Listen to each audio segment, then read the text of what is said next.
Ang mga bagay na ito ay sinalita ni Jesus. At sa pagtingala ng kanyang mga mata sa langit ay sinabi niya, Ama, dumating na ang oras. Walatiin mo ang iyong anak upang ikaw ay walatiin ng anak. Gaya ng ibinigay mo sa kanya ang kapamahalaan sa lahat ng laman upang bigyan niya ng buhay na walang hanggan ang lahat ng ibinigay mo sa kanya.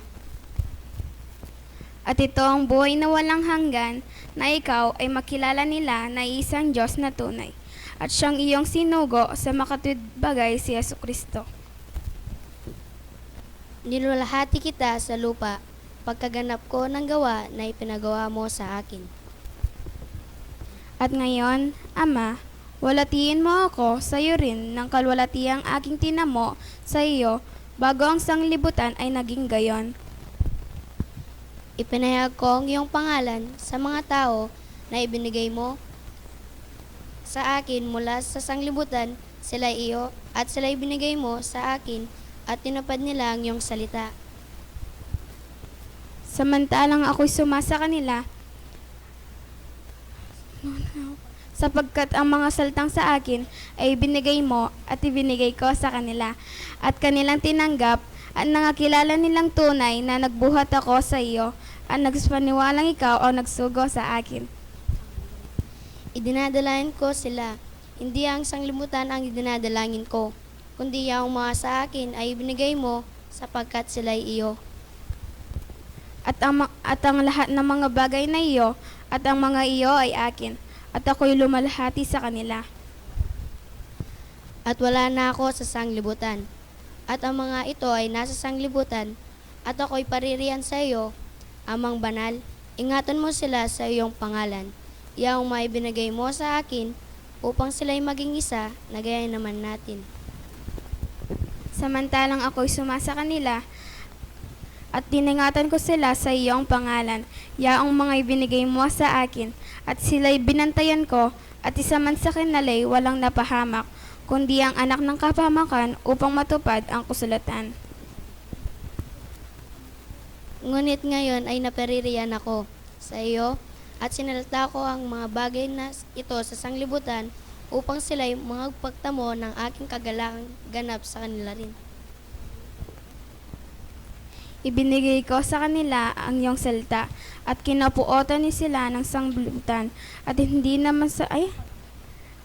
ako sa taga-sanglibutan, gaya ko naman na hindi taga-sanglibutan. Hindi ko dinadalain na sila, alisin mo sila sa sanglibutan, kundi ingatan mo sila mula sa masama. Hindi sila taga-sanglibutan, gaya ko naman na hindi taga-sanglibutan. Pakabanilin mo sila sa katotohanan, ang salita mo ay katotohanan. Kung paano akong iyong sinugo sa sanglibutan, sila'y gayon din sinusugo ko sa sanglibutan. At dahil sa kanila'y pinabanal ko ang aking sarili, upang sila'y naman ay mga pagbanal sa katotohanan. Hindi lamang sila ang dinadalangin ko, kundi sila rin naman na nagsisipasalataya sa akin sa pamamagitan ng kanilang salita. Upang sila'y lahat ay maging isa, na gaya mo, Ama, sa akin, at ako'y sa iyo, na sila na may sumaatin, upang ang sanglibutan ay sumampalataya na ako'y sinugo mo. At ang kalwalating aking binigay mo at ibinigay ko sa kanila, upang sila'y maging isa na gaya naman natin. Na isa. Ako'y sa kanila at ikaw ay sa akin, upang sila'y malubos sa pagkakaisa, upang makilala ng sanglibutan na ikaw ang sa akin ay nagsugo, at sila iyong inibig na gaya ko na inibig mo. Ama, yaong mga ibinigay mo sa akin ay ibig ko kung saan ako naroon. Sila naman ay dumaong kasama ko upang makita nila ang kalartian ko na ibinigay mo sa akin, samantalang ako iyong inibig bago mo natatag ang sanglibutan. O Amang banal, hindi ka nakikilala ng sanlibutan, ngunit nakikilala kita at nakikilala ng mga ito na ikaw ang nagsugo sa akin.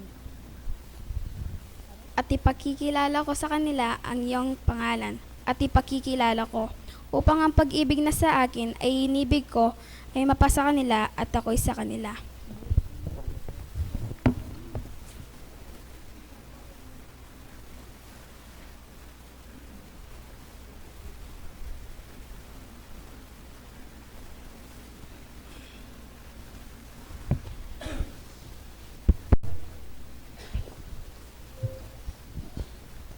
Manalangin tapo. Banalaig pami, Ginoo pasibayoy ni naman po yung kaya kaming masayang kayabakan. Ginoo makanya na kaya naman pong misasan metong mitipon kening kaya kaming santuaryo. Ginoo makanyan mila pong tatalaga rin kekeng sarili para gawan mila rin kekeng banal tungkulan keka. Igpang banal ngening oras sa iti pasalamatan da kapunga lang pupus. Karing pagkalub mong biyempong sikanan kaya kami. Ginoo nano pong ablasmi karing dapat mong mangayap kaya kami. Nung mo po pasalamatan da ka samban da ka puriyan da kaking kaya kang pangay espiritu at kaya kang katutuan. Igpang banal ngening oras sa iti sana po kabang tutulutan mo kaya pong gagalo kening lalam na yung aldong iti. Sana po imbalang metong kaya kami dinan mo kaya pong ganap akabiasnan bang kanita makanyan milang agawaring kekeng banal at tungkulan. Ikpang banal ngening oras sa iti sana po makanyan mambuklat din kekeng puso at kaisipan para bang kanita makanyan kepong makagawa karing kekeng banal at tungkulan. Ikpang ngening oras sa iti sana po panimunan mo kami. Ginoo makanyan niya pong mirasin kaya kaming sabat at makanyang kepong mitipon o reni po rin kekeng kapatada pinili mo karing dakal. Sana po makanyan mila naman pakisabing mayap keka. Dinan mula naman pong sikanan, dinan mula naman pong kabiasnan. Bang kanita makanyan dala naman nagawaring karelang banal at tungkulan. Igpang banal ngening oras sa iti, dakal pong dakala salamat. O reni po rin kekeng pisasan meto nga panalangin. Sana po tanggapan mo lang mabanglungain king kekang banalay harapan. At tanggapan mineman sana po itang limong pamipala ating kekang bendisyon. Iyan nasa po sa lampo.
Maikling pagpapaliwanag sa simulaing ng Espiritismo. Ang Espiritismo ay karunungan na uukol sa uri, simula at patutunguhan ng Espiritu at sa pagkikipag-ugnayan ng daigdigang nakikita, materya, sa daigdigang hindi nakikita, Espiritu, sa pamamagitan ng talaytayan o medium. Patungo sa Diyos sa pamamagitan ng karunungan at pag-ibig. Sa labas ng kawang gawa ay walang kaligtasan. Mayroon lamang iisang Diyos na walang hanggan, di nagbabago, makapangyarihan sa lahat, makatarungan at puspos ng pag-ibig. Ang lahat ng tao ay pantay-pantay at magkakapatid sa mata ng Diyos. Ang batas ng Diyos ang sumasakop sa lahat ng bagay at sa bawat pangyayari at ang umayon dito ay siyang tunay na relihiyon. Ang tao ay may pansariling pananagutan sa lahat at bawat paggawa niya, mabuti man o masama. Ang pag-ibig sa Diyos at sa kapwa ay siyang pinakadakila at pinakamataas na katuruan. Ang espiritu ng pansamantalang nagkatawang laman o tao na siyang kasangkapan sa kanyang pagkasulong. Mananatili ang sariling pagkatao o kaangkinan ng espiritu pagkatapos ang tinatawag na kamatayan. Ang pagsulong tungo sa kasakdalan o kabanalan ng espiritu ay bukas lagi na sa lahat at bawat tao. Ang pagkikipag-ugnayan sa mga banal o mataas na espiritu, kabatlayaan sa mga tao ay siyang katotohanang napatunayan na ng mahabang panahon. Ang mga kaloob o biyaya sa panggagamot at pangitain na nasusulat sa Biblia ay may kabanalan na ipinakilala ng mediuminidad.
Sino man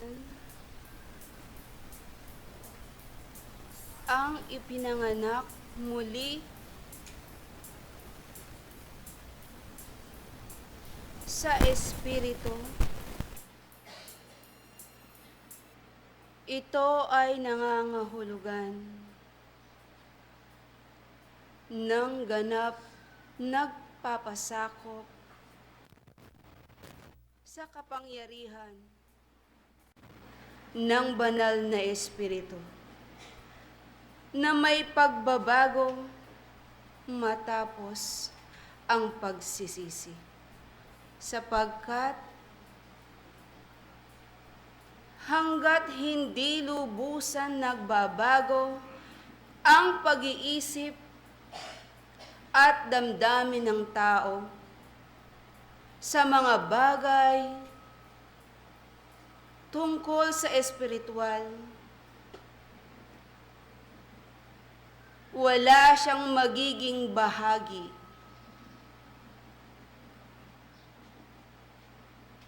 sa kaharian ng Diyos. Ang pag-ibig at karunungan ng Diyos ay sumainyong lahat.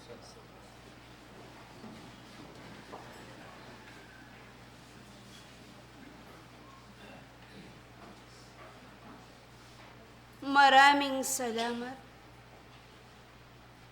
sa lahat ng dito ay dumating na nangagsisipag-aral sa pangalan ng Poong May Kapal. Naway ang bawat isa ay magkaroon ng kapayapaan at katahimikan sa inyong mga puso, upang ang bawat salita ng Diyos na inyong maririnig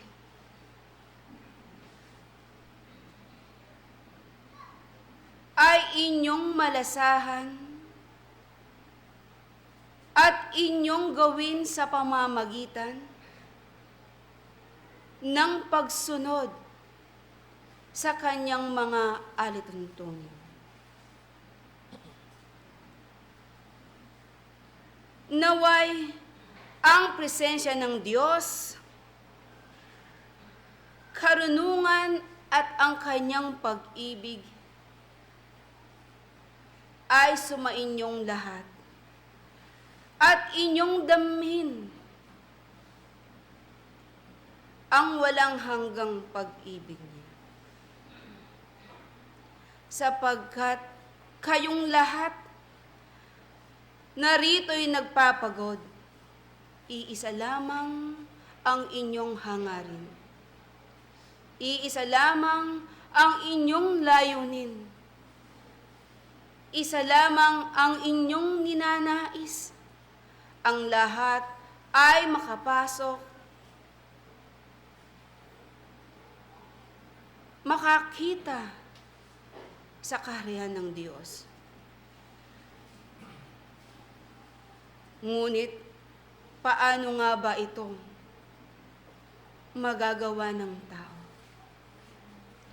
Gaya lamang at katulad ni Nicodemo, sapagkat sa inyong pag-aaral,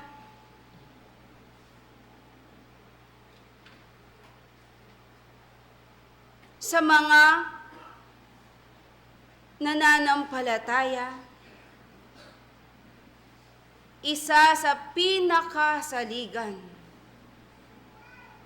na pinag-aaralan ng mga nananampalataya ay ang kaligtasan at ang muling kapanganakan.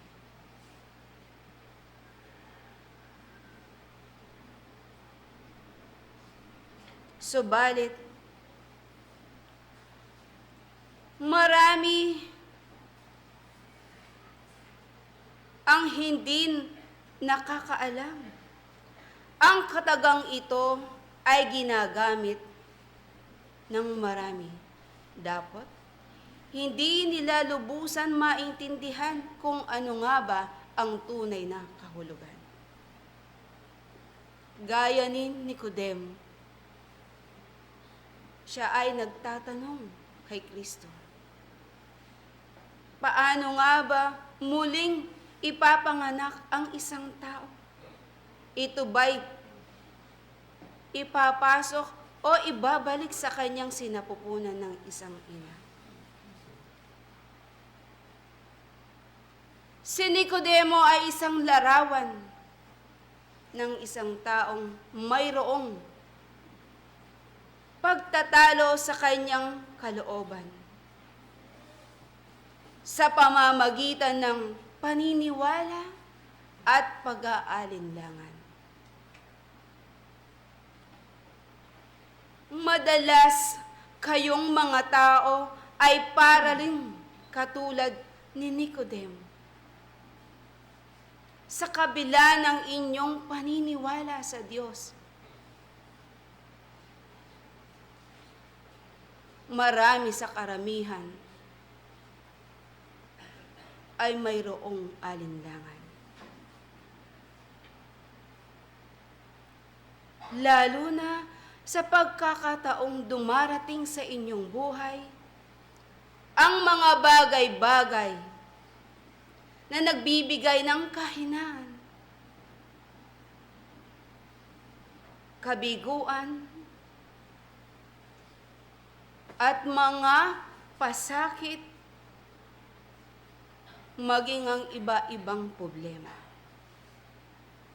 Dito nakikita sa tao na kahit mayroon siyang paniniwala sa Diyos, maraming katanungan, maraming alinlangan. Nang si Jesus ay nakiusap sa relihiyosong Hudyong pinuno na si Nicodemo, ano nga ba ang kanyang sinabi sa kanya upang ang tao ay muling ipanganak? Inyong buksan ang Ebanghelyo sa 1, Kapitulo 3, versikulo 3.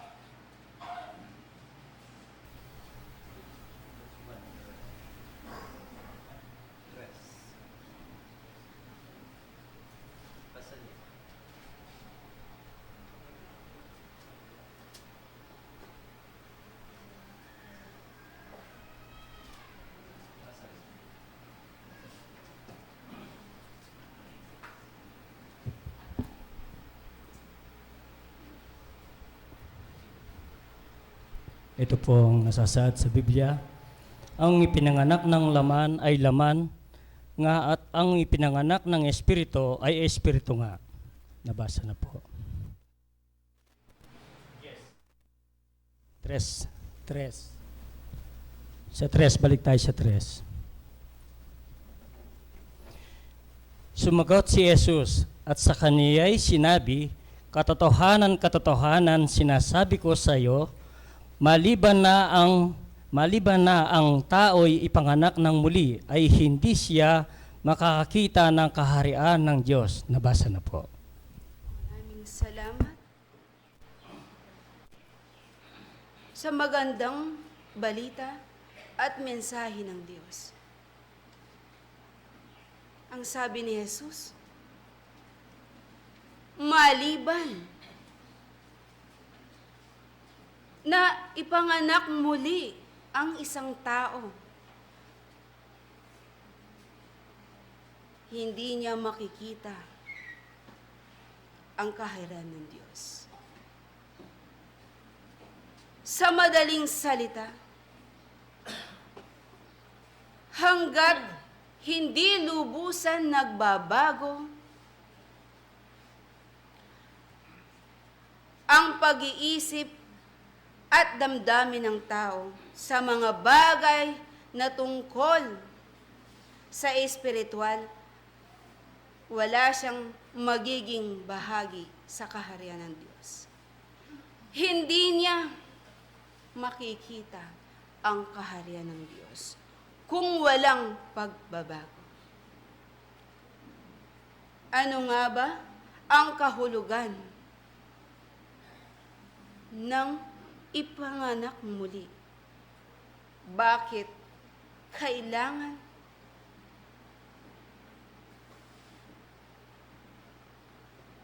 ang pagbabagong kapanganakan?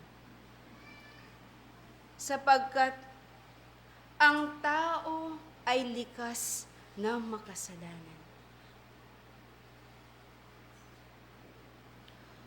Upang inyong maunawaan ang mga katagang inyong narinig, pakinggan ninyo ang dalawang kalikasan. Tignan ninyo ang baboy at ang isang pusa. Sapagkat ang baboy ay likas na madumi. Kahit inyo itong paliguan, ngulit-ngulit, babalik at babalik sa putikan. Sa kabilang dako naman, tignan ninyo ang isang pusa. Ito'y likas na malinis.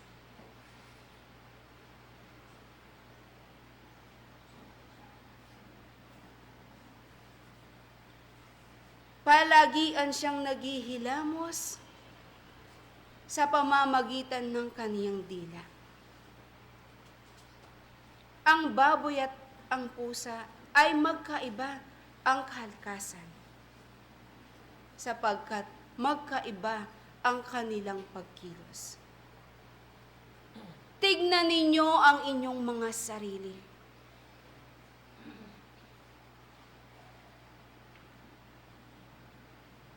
Sapagkat ang tao ay likas na makasalanan. Marami ang may alam.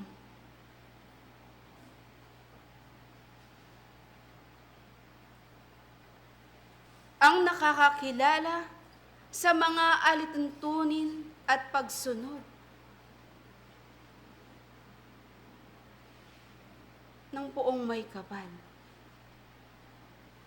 Subalit, marami rin ang may alam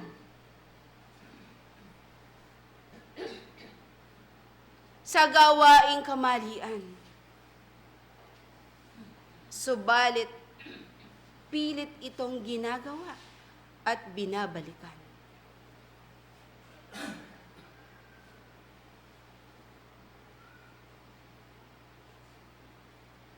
Paano nga ba ang tunay na pagbabago?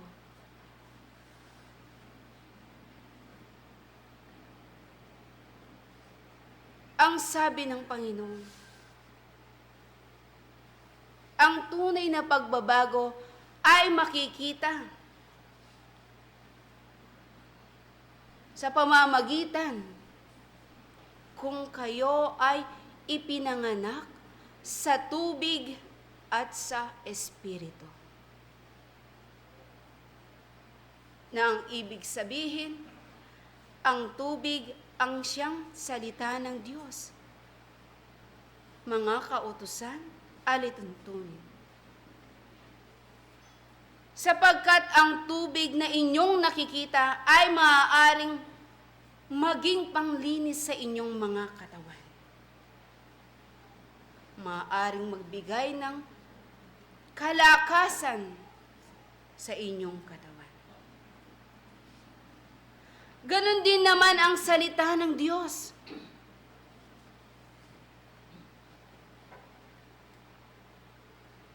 Ang salita ng Diyos na maaaring maging tubig. Maaaring maglinis sa inyong mga kasalanan at magsisisi. Sapagkat ang lahat ng nagkasala ay hindi lahat nakakaabot sa kahalwalhatian ng Diyos. At kung ikaw ay isinilang muli sa Espiritu,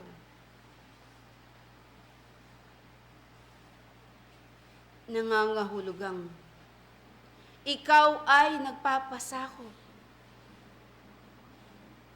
sa kapangyarihan ng banal na Espiritu na mayroong pagbabago pagkatapos ng inyong pagsisisi.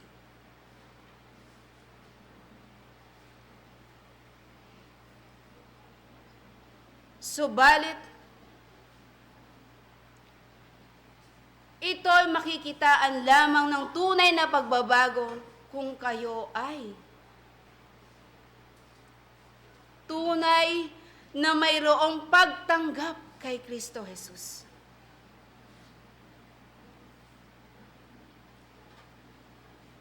Tunay na may pagtanggap sa kanyang mga alituntunin, mga kautusan na maaaring gawin, mga kaloob ng Diyos.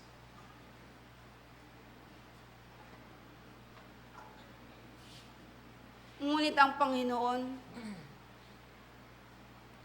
ay mayroong habilin na maaaring suotin ng sino mang naglalakbay sa kaniyang pangalan,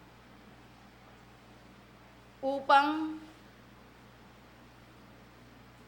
ang kagustuhan ng laman ay hindi ninyo masundan.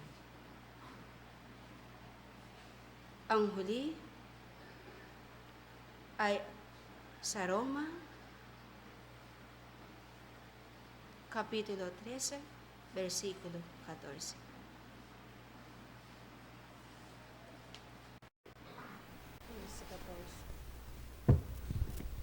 Ito po, sa Roma 15, 14, 13. Pagilagay po.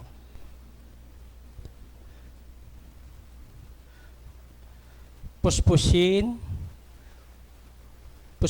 nga kayo ng Diyos ng pag-asa ng buong kagalakan at kapayapaan sa pananampalataya upang kayo'y mananggana sa pag-asa sa pamamagitan ng kapangyarihan ng Espiritu Santo. Nabasa na po.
Ginoo. Kalamat upaya mulit daduang kuya kekong sablong desan king ginusa sambo pakikwa naniyupin hikong sablong tupo tuneng po nga bayit ginuking lagyo na pakabi tasaniyo o man walang tawo deti ng panahon hagugugulan iyo pakikuha na niyupin kekong po ngayat iyo panyulong mayakit kekayo ngeninging genong Diyos kingalang toknang no babienot pagkalob talasal pantaya banol nong amano lumbas makalo eko maging maklok ikong sablang desan wataling tinganiyo karing sari leyo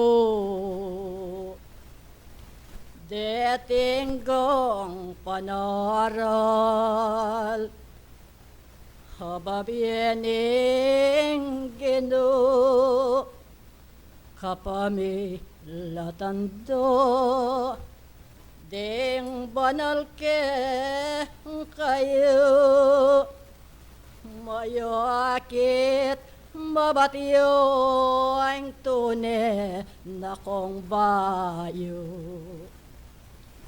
king pa mo kiramdam king lagyo ning kolam wamag po kasikan koy kongon nung daratang yaman king biyaye kongan ing kapag sabukan manwala kong desan wading sablang boge miyay biela ke kayo wapin simpaniyo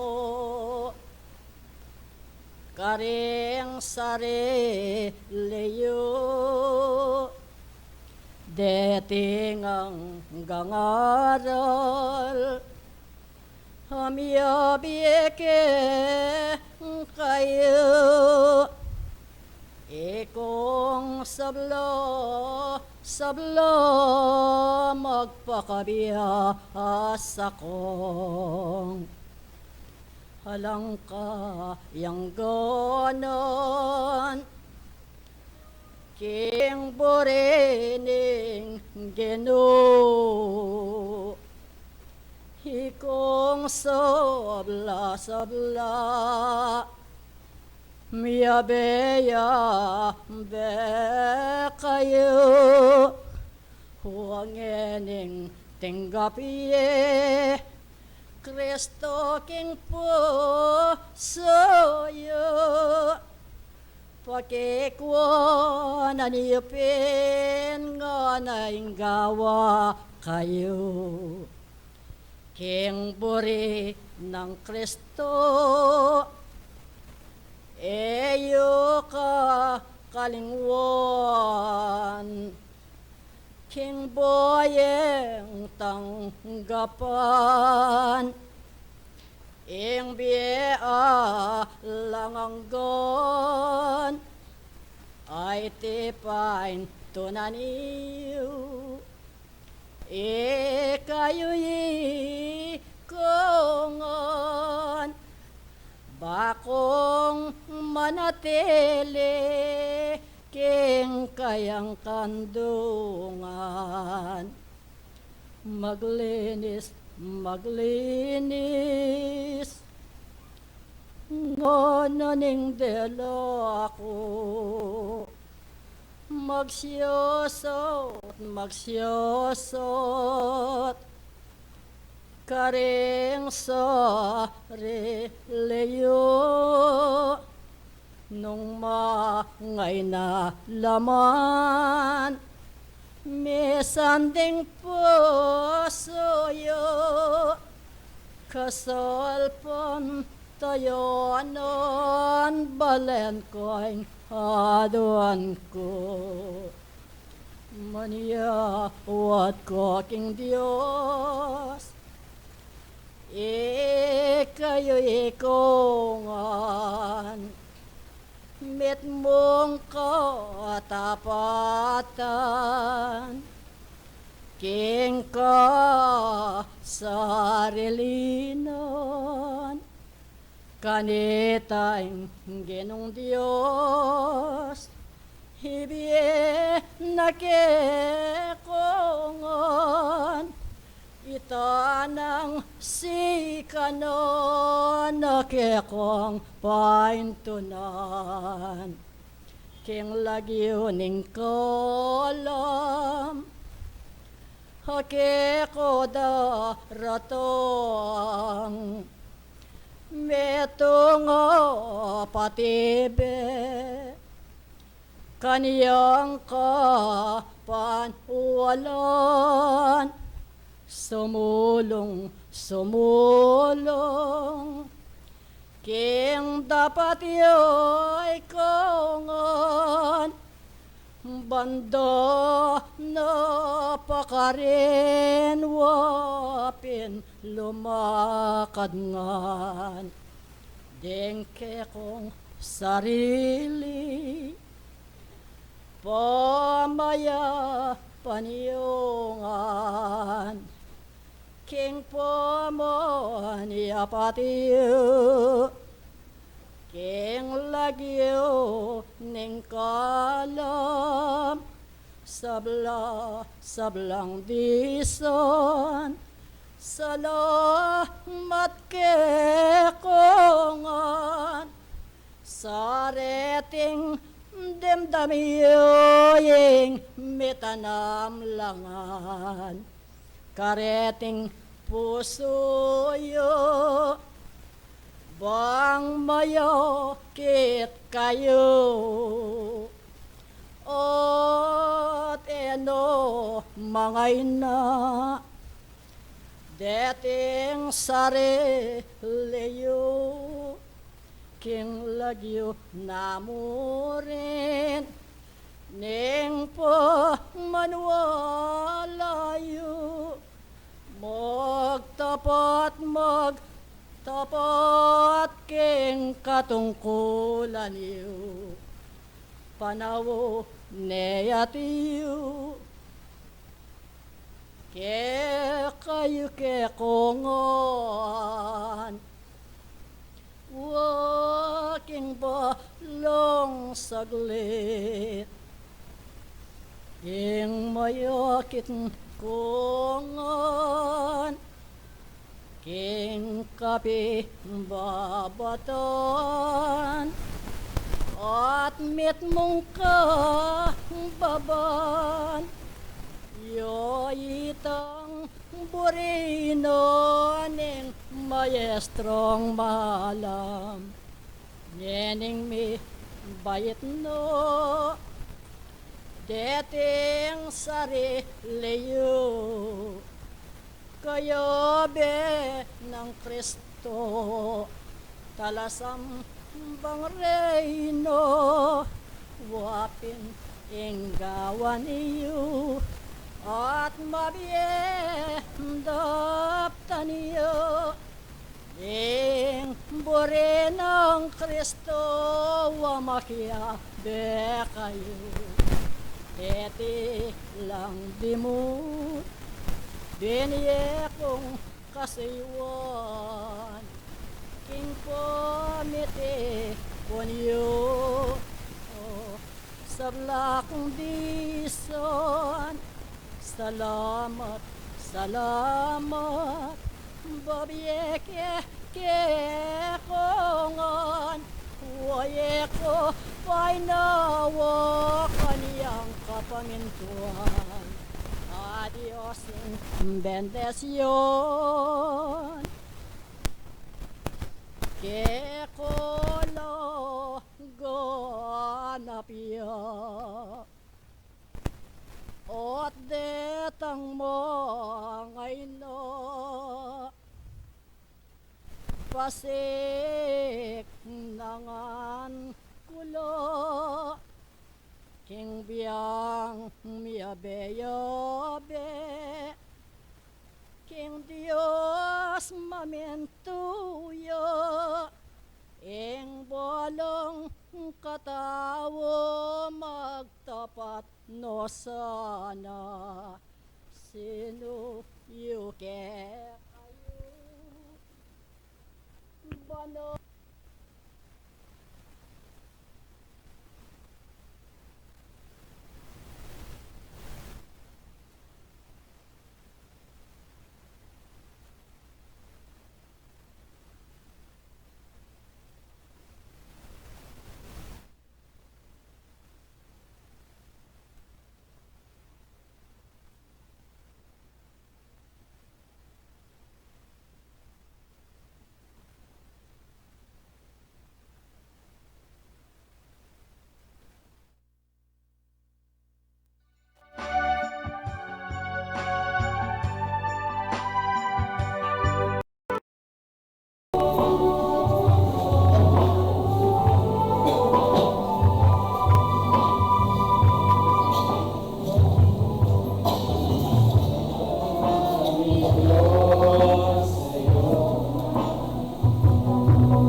Magandang umaga po. Una sa ating pong may kapal. Pangalawa sa ating mga magulang, sa ating mga... Napakaganda po ng ating tema ngayon na tinalakay ng mga batlaya at kung papaano ang sinabi ng Espiritu Santo na unang dumating sa atin. Ang sabi niya, habang tayo ay malakas, dapat natin gawin ang kagustuhan ng Panginoon, di ba? Habang tayo ay nabubuhay sa lupa, huwag tayong titigil sa pagsuyo sa Kanya at ang Kanyang mga katuruan ay dapat nating gawin. Ang ang huli po, si Santa Veronica, ano pong sinabi niya sa atin? Maglinis, maglinis, kababaang loob. Tunay pong dalisay ang kanilang dinala sa atin mga aral. Sa ano pong kagustuhan nun, dapat natin una, linisin natin ang ating mga sarili bago tayo humarap sa Panginoon para siya ay matuwa sa atin. Tulad po ng ating tema na tinatalakay ngayon, napakaganda po. Ipinanganak muli sa binhing walang kasiraan. Tulad po ngayon, tayo ay nandito. Naipanganak na tayo. Kaya tayo naipanganak dahil po ang kagustuhan ng Panginoon, kaya tayo nandito. Dahil po sinusunod natin at pinapakinggan ang kanyang mga salita ng puro kabutihan at kabanalan. Tinanggap po natin sa ating sarili. Kaya po tayo ay naging binhi na walang kasiraan. Tulad po ng mga espiritu, ng mga batlayang inihatid sa atin, ang pinapadalang mensahe sa atin ng nasa itaas. Sila po ang nagdadala sa atin. Tunay po tayong mapala, tayong mga espiritista, dahil po tayo ay may katuruan na kaganito. Ang kagandahan po nito, na dahil po tayo ay tinanggap natin ng Panginoon, kung sakali po ang isang tukso ay lalapit sa iyo, mapapatunayan mo po at mararamdaman mo sa iyong sarili na may control ka po sa iyong sarili, hindi mabuti. Kasi po, isa lang po ang kamalian mo, ang lahat ng ginawa mong marami wawawala. Yun po ang kahirapan sa pagsunod sa ating Panginoon. Kaya gusto niya lagi tayong pino. Kung halimbawa magsisimba tayo, buo ang ating pagsisimba. Ang kaisipan natin, i-focus natin sa Panginoon. Kung nandito ka, huwag kang mag-iisip na kung anong paman. Siya po ang dapat nating isipan. Kasi po, nakikita niya ang ating mga kaisipan at nababasa niya ang ating naiisip. At ang nalaman ng ating mga puso, nakikita rin po niya. Kaya sana po, una na po sa akin, para tayo ay makarating sa ating paroonan, gawin po natin ang kanyang kagustuhan. Basahin po natin ang referensya niya sa 1 Pedro, Kapitulo 1, versikulo 23, 25, chapter 25 po. Ito po, basahin po natin. Yamang ipinangayak kayong muli, hindi sa binhi nasisira kundi sa walang kasiraan sa pamamagitan ng salita ng Diyos na nabubuhay at namamalagi. Tingnan niyo po ba? Dahil po ang kanyang mga utos ay pinakikinggan natin, yun po ay naitanim na ang binhi sa atin. Dito naman po sa 24, sapagkat ang lahat ng laman ay gaya ng damo, at ang lahat ng kanyang karangalan ay gaya ng bulaklak ng damo. Ang damo'y natutuyo at ang bulaklak ay nalalanta. Di ba? Pinahintulad tayo sa isang damo. Ang damo ay madaling masira. Ang kanyang mga bulaklak ay malalanta. Pag nasikatan ng araw at wala na sa kanya, kaya po siya natutuyo. Tulad po natin, Tayo ay may kahalagaan na magkasakit ang isang tao. Tapos, pagka nakasakit ka, ano pong mangyayari? Nalulumbay ka, nalulungkot. Doon mo po maiisip ang Panginoon, di ba? Doon tayo lalapit. Kaya sana po, dahil po naitanim na sa atin ang mga salita ng Panginoon at mga aral, dapat po natin panatiliin sa ating mga kaisipan at sa ating mga gawain pangmaterial. Dapat po natin gawin dahil ang pagmamahalan ay lagi pong sinasabi sa atin ng kapwa natin. Dito po sa 25, datapwat ang salita ng Panginoon ay mamamalagi magpakailanman at ito ang salita ng mabubuting balita at ipinangaral sa inyo. Di ba kanina ang mga mahal na batlaya ang bumaba sa atin? Ano po ang hinandog nila? Puro kabutihan galing sa Panginoon, mabubuting balita. Yun po ang tunay na kahulugan. Kaya po tayo ay nandito. Ituloy po natin dito po sa San Juan. Ay Isayas po. Isayas 40, versikulo 8. Nasasabi po dito kung ano, pare po tayo'y maliwanagan.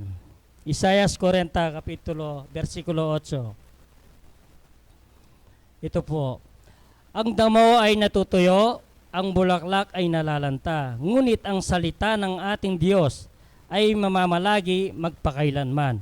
Wala pong hangganan ang kanyang mga salita, ang kanyang mga kautusan. Ito po ang nasasaad. Kaya po sana lagi po nating panatilihin sa ating kaisipan ang mga aral ng kagustuhan ng Panginoon. Lagi po nating itanim sa ating mga isip. Dumako naman po tayo sa awit 119 verse 89. Basahin po natin. Awit 119 verse 89. Ito po. Magpakailanman, O Panginoon, ang iyong salita ay natatag sa langit. Tingnan po, kahit sa langit, nandoon, nakaukit ang lahat ng kanyang mga salita. Hindi magbabago, magpakailanman. Yun po, sa kalangitan, ay batas din yun sa Panginoon. Kahuli-hulihan po para po tayo ay lubusan maliwanagan dito po sa Mateo Kapitulo 24, versikulo 35. Basahin po natin. Ito po. Ang langit at ang lupa ay lilipas, datapwat ang aking mga salita ay hindi lilipas. Tingnan niyo po, maliwanag po, no? Ito po, lilipas ang lahat. Ngunit ang salita ng Panginoon ay hindi lilipas. Sana po nakapagbigay po ako ng karunungan sa inyo.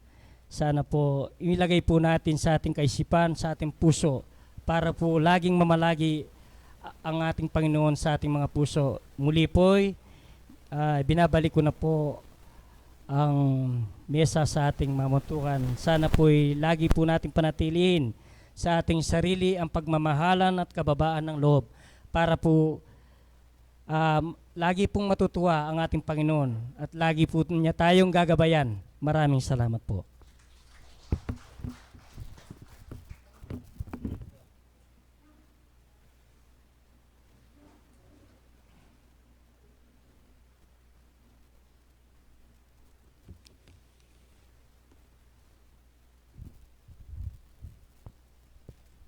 Hello.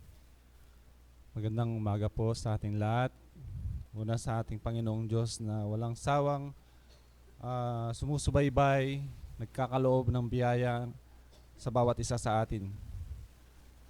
Na kung paano kahit ang isang tao ay nagkukulang sa kanyang mga gawa, ang Diyos po ay hindi nagkukulang sa kanyang mga anak.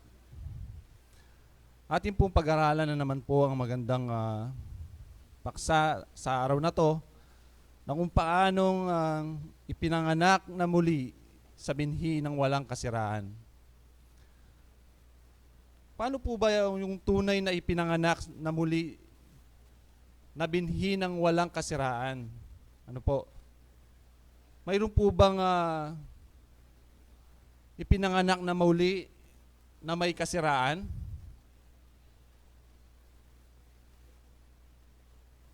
Malamang po mayroon. Kung inyo pong naaalala,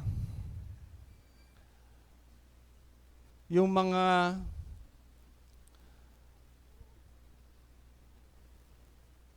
sa panahon po ni Kristo, noong panahon na nagbigay po siya ng mga karunungan. Ano po? Dadapwat po ang mga ilan ay tinago. Dadapwat ang iba ay pinangalakal. Ano po? Na kung paano po hindi po nila lubos na intindihan ang pagmamahal ng Diyos sa atin. Mayroon pong halimbawa naman na binhi na kung paano nasusulat po sa San Mateo na kung paano po yung mga binhiing na naulog po sa iba-ibang lupa, na kung paano po ang iba ay nahulog sa masuksok. Ano po? Na kung paano po madaling tumubo at pag sikat po ng araw ay natuyo. Kung titingnan po natin, bakit po agad natuyo? Kasi po narinig po ang salita, dumaan po sa ating tenga, at pagka ilang araw ay lumabas po sa ating kabilang tenga. Hindi po natimo sa ating puso. Ano po? Ang iba naman po ay nahulog po sa batuan. Ganun din po, agad tumubo at pagkatubo ay payat. Ano po? At pagka po ng araw ay ganun po, napanat din po. Kumbaga po sa tao ay nakarinig po tayo ng magandang balita. Pagka dumating po sa atin ang mga problema, pagsubok, tayo po ay nadadapa. Tayo po ay sumusuko. Kaya po mayroong mga taong titignan natin, may nagpapakamatay. Yung iba naman, sa ibang paraan po ginagawa ang kanilang pagsagot sa problema, sa kanilang pangangailangan. Ano po? Kung titignan po natin at pag-aaralan ang ipinanganak na muli sa binhi ng walang kasiraan, kung paano pong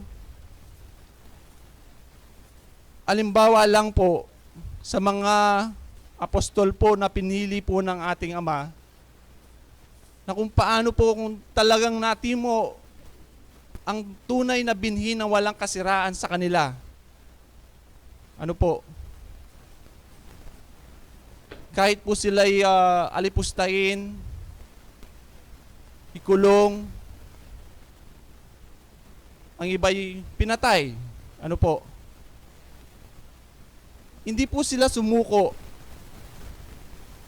Talagang pinanindigan po ang salita at pangaral po ng Diyos sa kanila. Sa atin po kaya ngayon, sa atin mga tao ngayon, maitatanim po kaya natin ang binhing walang kasiraan sa ating buhay? O tayo po ba yung mga tao o alimbawang binhi na itanim sa masuksok? Dumating ang bagyo, tinangay ang dayami at tayo nasama. Ano po?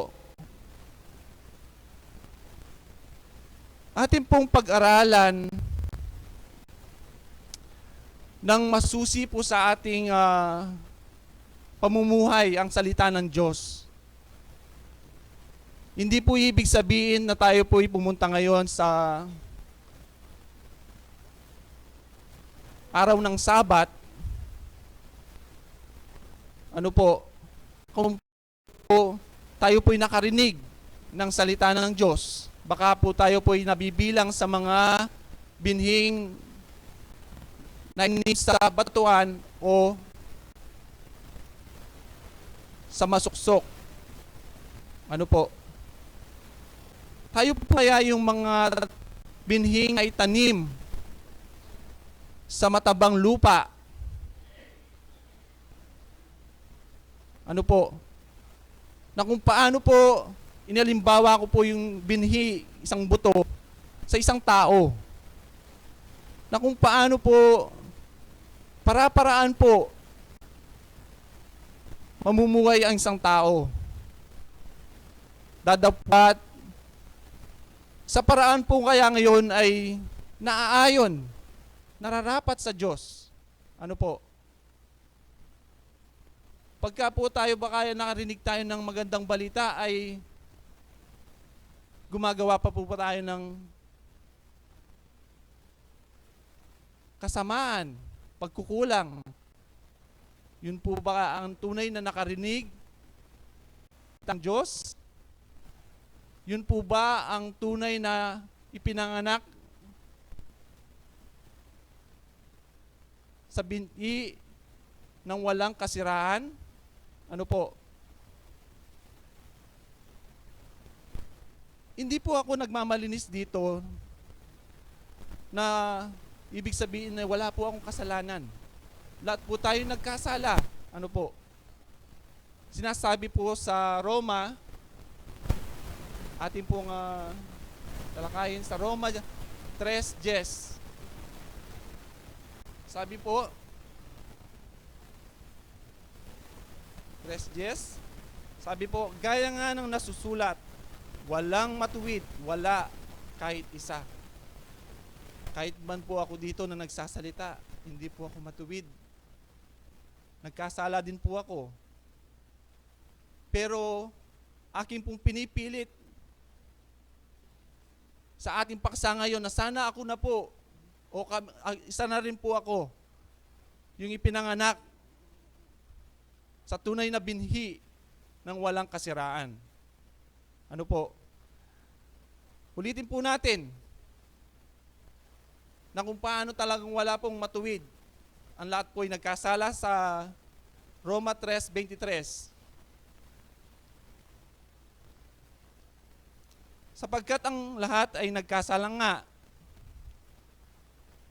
at hindi nagkaabot sa kalwatian ng Diyos. So kung titingnan po natin, lahat po tayo'y nagkulang, nagkasala, nakagawa ng pagkakamali sa harapan ng Diyos. Dadapwat sa pag-aaral po ng salita ng Diyos, atin pong baguhin ang ating pamumuhay na naaayon sa kanyang harapan. Ano po? Natulad po ng mga apostol, nung unang panahon na pinili po ng ating Ama, na talagang dumanas po ng kahirapan. Nakikipag-battle po sila sa salita, sa pangangaral ng mabuting balita sa mga tao. Nadapwat po tayo, kung titignan po natin ngayon, hindi po ganun kahirap eh. Pero ang tao na lang ang nahihirapan sumunod sa magandang balita ng Diyos sa atin. Ano po, yun po yung battle natin ngayon. Doon po tayo nahihirapan. Ano po?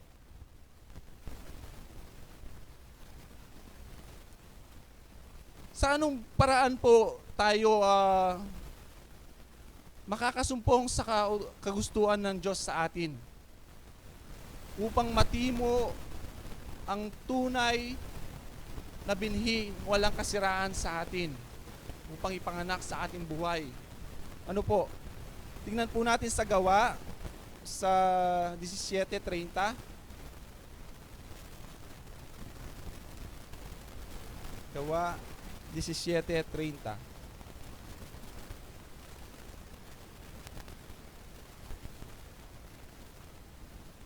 Ang mga panahon ng kahangalan ay pinalipas na nga ng Diyos.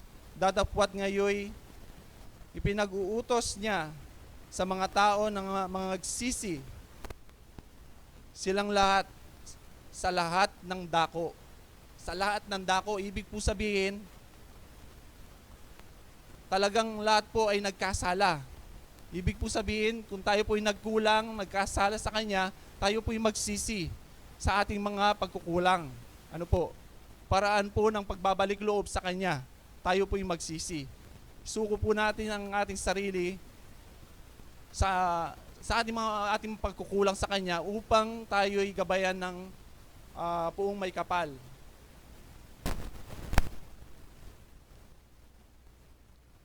At kung paano pong inalimbawa po at ipinayawaga po ng mga banal na espiritu kanina, na kung paano sana tayo na daw po, sana ang ipinanganak sa tunay o muli sa binhi ng walang kasirahan. Ano po? Sabi nga po, hindi ibig sabihin na nandito tayo na nakikinig sa salita ng Diyos, ay masasabi na natin na tayo ay nakarinig o ipinanganak na sa tunay na binhi ng walang kasiraan. Ano po? Minsan po kasi sa atin, kahit po tayo nandito nakikinig, minsan po physically present pero mentally absent. Marami po tayong iniisip. Sabi nga ang kapatid na unang nagsalita sa akin, i-focus po natin ang ating sarili sa Diyos, sa pag-aaral ng Kanyang salita. Ang iba po daw sabi, pwedeng niisip yung mga ari-arian sa taanan. Marami po, pwedeng nating isipin, ano po, na sumasagi sa ating kaisipan. Mayroon pong ganun. Kaya sana wag po tayong padaig sa kagustuhan ng laman o kagustuhan po ng dyablo. Yan po ang kagustuhan niya eh. Nalinlangin tayong mga tao sa kagustuhan ng Diyos. Ano po? Hindi po lingad sa atin. Yan lahat po alam na natin. Kaya lang po dapat alamin natin kung ano yung paraan, kung paano supilin, daigin ang kagustuhan ng laman. Ano po? Mahirap po alam natin na ito mali, ito tama. Kailangan po alamin natin yung proseso na kung paano sa ating buhay na tunay tayo makakasunod sa Diyos.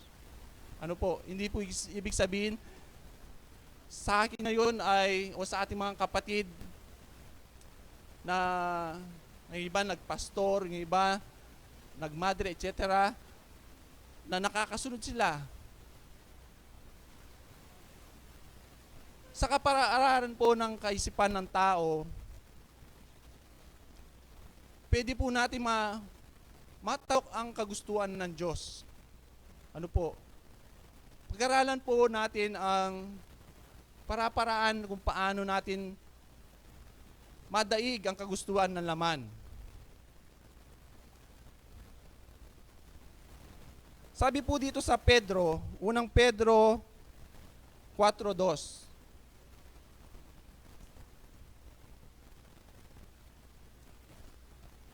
Upang wag kayong mga buhay sa laman sa inyong nalalabing panahon sa mga masasamang pitan ng tao, kundi sa kalooban ng Diyos. Ano po? Kung paano pong kung titignan po natin at susuriin, pag-aaralan po sa ating buhay, pag-aralan po natin kung paano po masusumpuan po ang kagustuhan o kalooban ng Diyos sa ating buhay. Ano po? Huwag po tayong padaig sa kagustuhan ng laman. Kung titignan po natin ngayon na nagsusunog po tayo ng kilay na nag-aaral sa salita ng Diyos, pinupudpud po natin ang ating mga sapatos, ginugugol po natin ang panahon sa pag-aaral ng kanyang salita. Dadapwat po pag baka po sa isang liit lang po na pagsubok sa ating buhay ay tayo matitisod. Ang lahat po natin pinagpaguran ay mawawala. Ano po? Alam po natin baka ang kumitil sa buhay ng kanyang buhay ay kasalanan. Tama po ba? Baka po tayo sumuko, mabilang po tayo sa mga taong nagpapakamatay. Huwag naman po sana. Nandito po ang bawat isa sa atin upang magtulungan. Ano po? Kung sino po, sabi nga na po ng banal na pangalawang banal na sumuyo sa atin, at tayo po ay magtulungan, lalo na po daw yung mga mahihina. Kung sino yung malalakad, dapat tumulong sa mga mahihina. Praise God po na kung paano dalawa pong a simple things po na ginawa natin na 2 beses po natin inikot yung basket. Alam ko po na may kaakibat na paraan po ng pagtutulong yung ating ginawa kanina. Marami pong paraan upang tayo magawa ng kabutihan sa tao. Ano po? O sa kagustuhan ng Diyos sa atin. Ang kagustuhan ng Diyos ng bawat isa sa atin. Ano po? Paano po natin malalabanan ang kagustuhan ng laman? Ano po? Kung titingnan po natin, araw-araw po ang pamumuhay natin sa laman. Tama po ba? Pero po kaya ang pag-aaral sa salita ng Diyos, araw-araw po ba? 2 oras lang po. Ano po? Minsan kulang pa. Yung iba naman, nakikipag-fellowship sa mga ibang araw, o ilang gabi, pero kulang po. Kung tayo po ay gumagalaw sa pang-araw-araw sa ating pamumuhay, yan po ay panglaman. Ano po? Paano po natin kaya madadaig o ma-overcome yung kagustuhan ng laman? Ano po? May kautusan po na pinababatid po sa atin si Josue na kung paano po ating talakayin po sa Josue 1:8. Joshua 1:8. Upang po tayo magtamo ng magandang kawakasan. Kaya po tayo nandito. Gusto po natin makamtan ng magandang kawakasan. Tama po ba? Kung nasa anong ama, gusto po natin ay nandun din po tayo. Ito po ang nasasabi. Ang aklat na ito ay kautusan na huwag maiiwalay sa inyong bibig, kundi pagbula-bulayan araw at gabi. Yan po, may paraan po, araw at gabi. Ano po? Upang inyong masunod na gawin ang ayon sa lahat ng nasusulat dito. Sapagkat kung magkagayon, inyong pagiginawahin ang inyong lakad, at kung magkagayoy, magtatamu ka ng mabuting kawakasan. Tama po ba?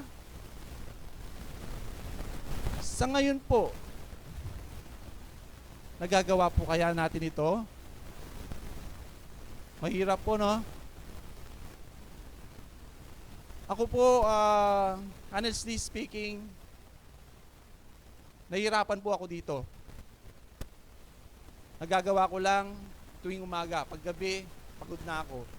Pero sabi po ng kasulatan, araw at gabi. Ano po? Kahit 1 verse lang po sa isang araw at isang gabi.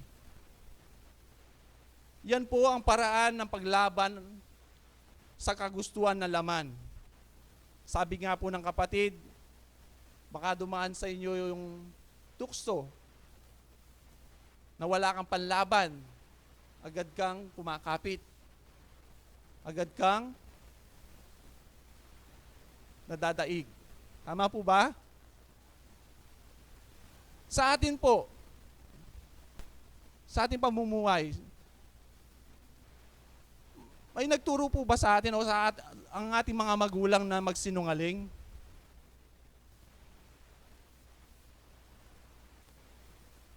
Somewhat po, wala, meron ang sagot. Pero lahat po tayo nagsinungaling. Ano po? Tama po ba? Kaya, kapatid, sa pagbabasa po o sa pagpabulay-bulay po ng mga salita ng Diyos, araw at gabi po, ating masusugpo ang kagustuhan ng laman. Sa paraang yan po ay tayo po ay magtatamo ng magandang kawakasan. Makakamtan po natin at makararating kung nasaan po ang ating Ama ay mapaparoon po din po tayo kung gagawin po natin itong paraang nito, kasi ito po yung kasagutan at paraan sa ating pakikipaglaban sa kagustuhan ng laman. Muli po, magandang araw at magandang linggo po sa atin lahat.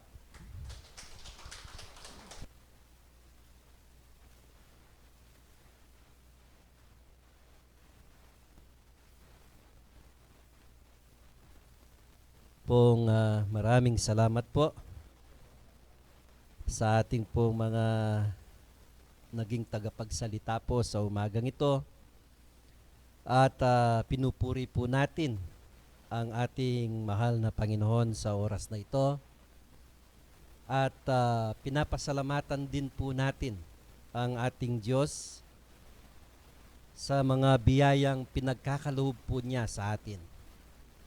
Una po, ang ating mga buhay na tayo po ngayon ay malakas at nakagawa po ng ating mga tungkulin.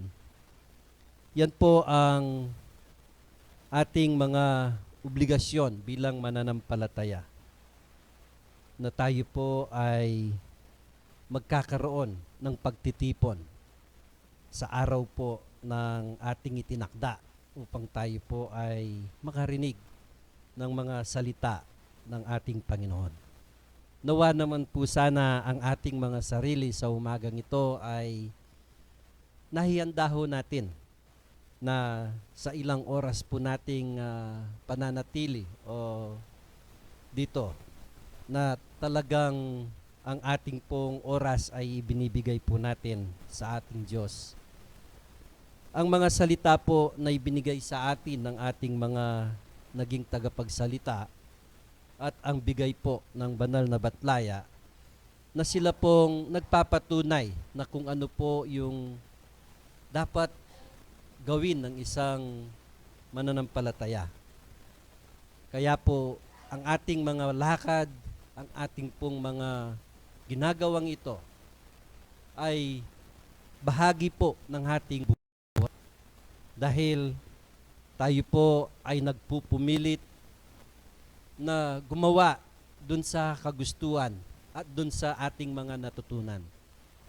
Nawa sana po yung mga karunungan na ating naririnig, naway nagagawa ho natin dun po sa ating magawa. May pakita ho natin na tayo nga po ay sumusunod dun sa ating mga natutunan. Dahil kung hindi po, tayo po ay patuloy na bihag pa rin ng kamangmangan. Dahil kung tayo po ay tunay nga na natuto na tumanggap na, nagsisi dun sa ating mga kasalanan, na iningiho natin yung pagpapatawad ng Diyos sa atin, na wag una nating balik-balikan.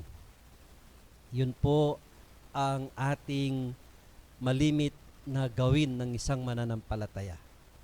Dahil po, kung tayo po ay alam na kung ano yung mabuti, wag na ho nating gawin yung hindi mabuti.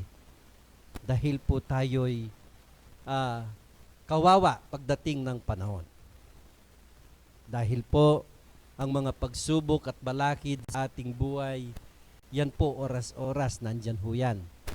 Subalit ang pagtawag sa ating Diyos na siyang gagabay sa anumang problema, sa anumang kainahan natin, na siya rin po ang makakasagot, ang ating Panginoon. Dahil po, iba-iba po ang ating mga dinaranas na tayo pong mga magharal. Hindi po pare-pareho po yung ating mga dinadanas sa ating buhay.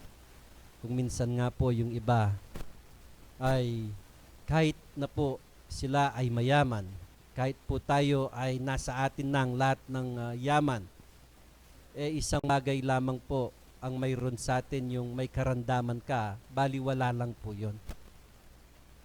Pinakamasarap pong sabihin ng isang tao na tayo po ay walang karandaman, malakas po tayo.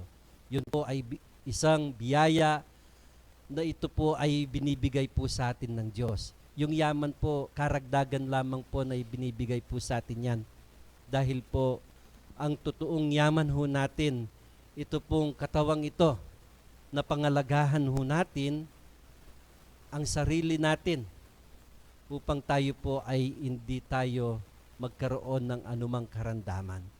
Subalit kung minsan po ang isang tao, hindi ho natin maiiwasan na tayo po ay darating dyan. Darating ho tayo sa panahon na tayo po ay maghihimlay, magkakaroon po ng kainaan sa ating sarili dahil lamang po sa isang karandaman. Subalit ito po ang ating pag-aaral. Ang karandaman po na ating kung minsan ay dumarating sa atin ay nagiging mabuti para sa atin. Doon po sa panahon yon na tayo po ay nakakaramdam ng pag-ibig ng Diyos sa atin. Dahil po kung minsan ito po ay kaparaanan na upang tayo nga po ay magsilapit. Tayo po ay tinatawag ng Diyos sa iba-ibang parahan. Tayo po ay binibigyan po tayo ng pagkakataon na kung minsan po sa ating sarili masabi natin tayo ay nagsisisi, tayo po ay tinatanggap natin muli ang kagustuhan ng Diyos ang siyang manghibabaw sa atin, hindi yung kagustuhan natin. Kung minsan po tayong tao ganito po ang ating kaugalian. Ang sabi ng tao, sa oras po ng ating pagganap sa ating mga tungkulin, kagad po sinasabi ng isang tao, alam naman ng Diyos kahit hindi po ako darating. Alam naman ng Diyos kahit hindi po ako mag-attend sa ating fellowship o anumang pong gawain yan, ang Diyos naintindihan po tayo. Subalit sa ating pong sarili, yun po ang ating sinasabi. Subalit ito po, sabi sa Kapampangan po, yung kanong milakwan king bale o nanumang ari-arian mo, asawa, anak, Ibanjan, kayabe, kimbale, lumakad kang antimong antikaniti, tanggap tamo po kanong kanawan. So yun po ang ating ginagawa, na kung minsan po ang tao, igit pa yung yaman na nakikita ho natin sa material. Di po ba? Kung minsan nag-isip po tayo, kung iiwanan ko ito, baka makuha ng iba. Pero po sa atin, sana po sa ating pong paglakad, sa ating pong paggawa, ang lahat po ng mga bagay na nasa sa atin po ay ipasa Diyos po natin. Mapaproblema man yan, mapaano man po yan, ang Diyos po ang ating magiging sagot. Siya po ang maharing sagot po natin, hindi po yung kung minsan mayroon po tayong problema na kung minsan po nadadala ho natin sa hindi magandang gawain. Kung minsan po napupunta po tayo dun sa masamang bisyo. Kung minsan po yung iba, kung hindi po kaya yung mga problemang dumarating, kung minsan po tayo po ay nalalapit dun po sa pinaka mabilis na solusyon na pag wala na ho yun, babalik at babalik pa rin po tayo dun sa problema. Pero ang pinakamaganda po, ang problema po ay harapin ho natin. Harapin ho natin na may pananampalataya. Pag-ingi po ng tulong sa na ang mga lahat ng problemang dumarating sa atin ay magiging magahan na maano po natin malampasan. Kaya sana mga minamahal nating mga kapatid, ang Diyos po ang lagi nating kahibiganin dahil po siya ang tunay nating mangliligtas sa atin. Upang tayo po ay magkaroon po ng mga bagay na natutunan sa umagang ito. Yung pong ating mga tagapagsalita ay nagbigay po sila ng mga paliwanag.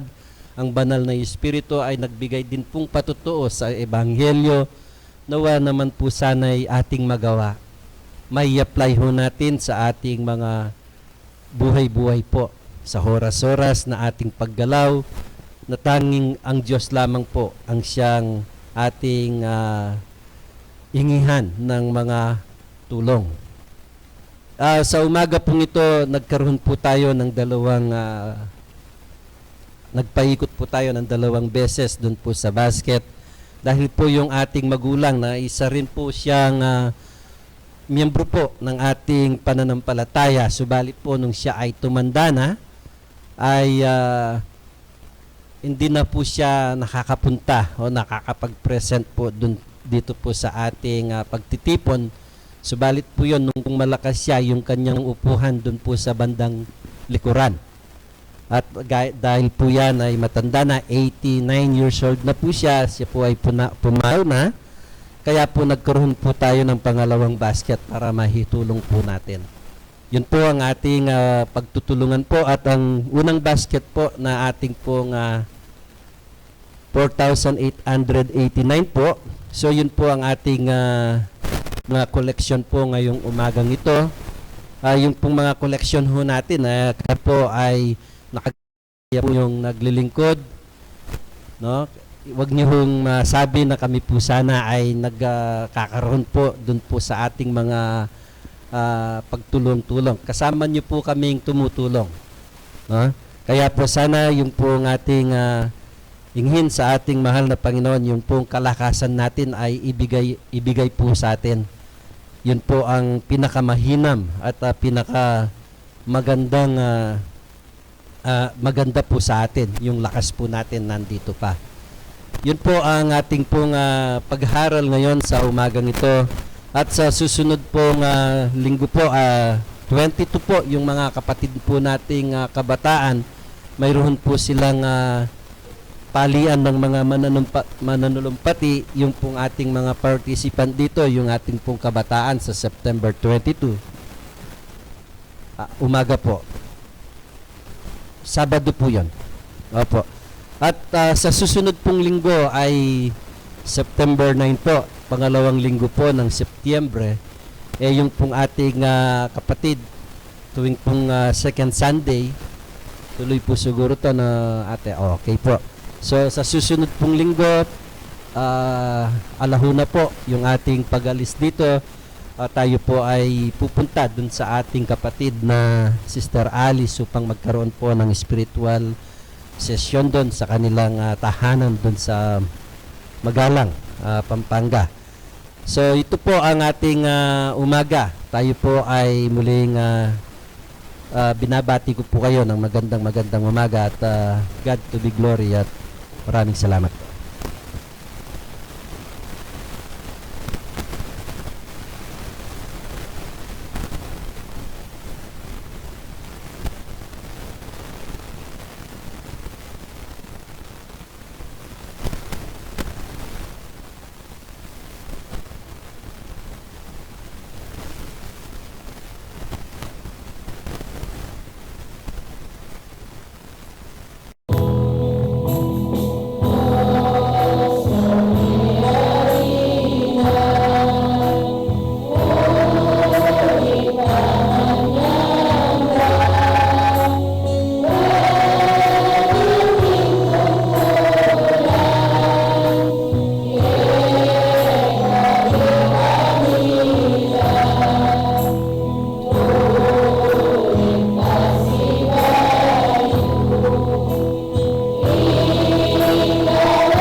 Ang ine po magpasalamat tam.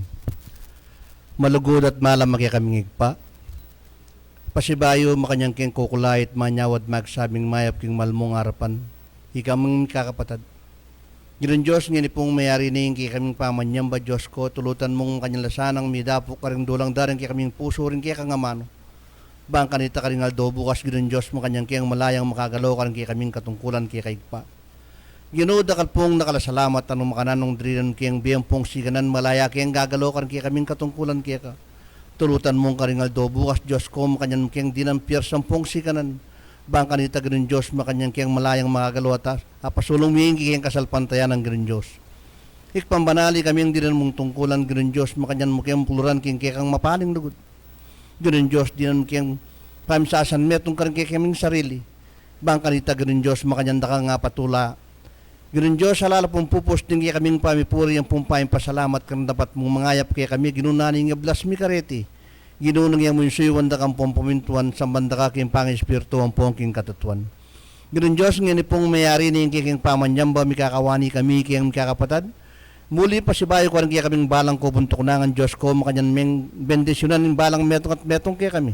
Diyos ko linisan ming kiyang dalan power yan ni puring kaya kaming malating sakayan. Bendisyonan mula giron Diyos makanyang kaya sana mga sadyad payapa. Karing kaya kaming balang ko buntok nangan nilawot mo rin mga tuling nga isip. Bang kanita giron Diyos karing aldo bukas makanyang kiyang misasan metong pasibayo mamin tutupad karing kaya kaming katungkulan kay kaigpa. Ginamin Diyos pasibayo rin ipuring kaya kaming pingaring magtagan pang mapilan. Ami mundasyon kaya kasalpantayan karing aldo na pon Diyos ko ikapuing manakit. Diyos ko makanyang nasanang baklasanin karelang kaparandaman ikpay balik mo itang datirang piyasang pong sikanan. Bang kanita karing aldo bukas siya kaya bim lang susuyot mamin to karing buri mo. Ikpambalan banala nalangalang muwan karingaldo na pon giron Diyos ginamit mulat meminto king buri mo. Giron Diyos makanyang kasanang magsawa karing ulit-ulit min kay duran kay kaigpa. Ginori ni puring kay kayang pisasan meto nga panalangin sana tanggapan mula at tanggapan mi nemang lubusan tang kay kampaypala ipapamiltan mi sa blama dibat nang ineng gampo king wakas iyan nasa maya payabak po kay kayman.